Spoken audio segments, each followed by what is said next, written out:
Kapfupi, vanhu vari kutaura zvakawanda pasocial media pamusoro pako. Kapfupi azodai, vamwe vachitaura neinformation yekunyepa yega.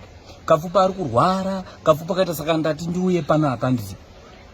Mumbozvitaurira mega kumhuri yeZimbabwe.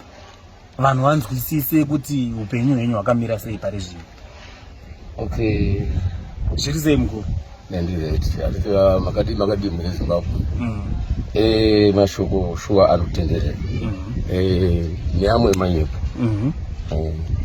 Semanozikanwa vanotsvaga nyaya dzekutorese dzekutoatauri kuti vanochitotaurwa. I think zvine kuchizikanwa. Alright. Ndambokudzosei pamashure mbichana because pandasvika pavavo ndabona muchifamba netsoka. Ende zvinhu zvandinetsa manje kuti hamuna kana mota yamuri kufamba nayo izvizvi but sei week no last year vakakupa imota. Subscribe, like and share. Don't forget to comment in the comment section below and tell us what you think about this whole situation of Kapfupi.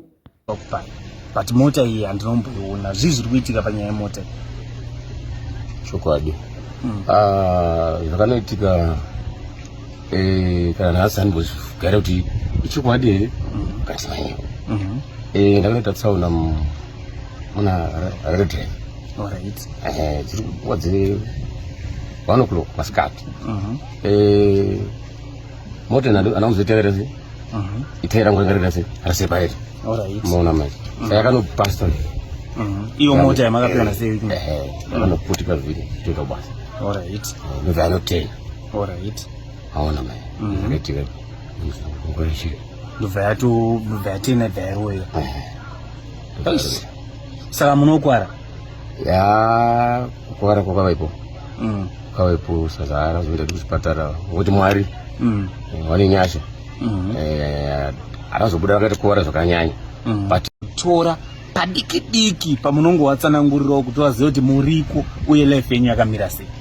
Chokwadi maartisti vanhu vanoda kutobatsirwa. Handiti? Because mabasa atinoita mamedia macho musina mari. Dzinonguva kuenda kushuwa chiri ndogona kubhamba. Maona manje. Saka tivanhu ndiri munhu akasimba paindastri iyoyi.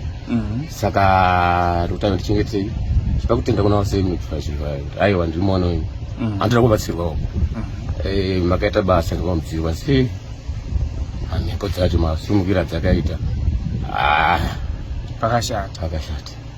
Aiwa, ndinoimboti meseji ichasvika kwavari ende vachazvinzwa pagovawo chichemo chii. Aiwa, tuti.